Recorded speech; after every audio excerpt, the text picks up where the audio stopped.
আসসালামু আলাইকুম রহমতুল্লাহ। ইসলামিক জিজ্ঞাসা ও জবাব।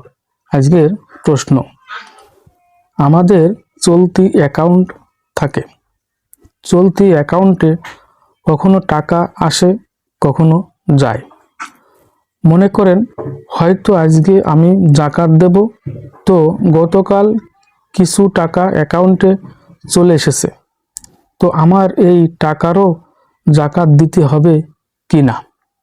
উত্তর, যিনি নিয়মিত জাকাত দেন তিনি জাকাতের দিনে যত টাকা থাকে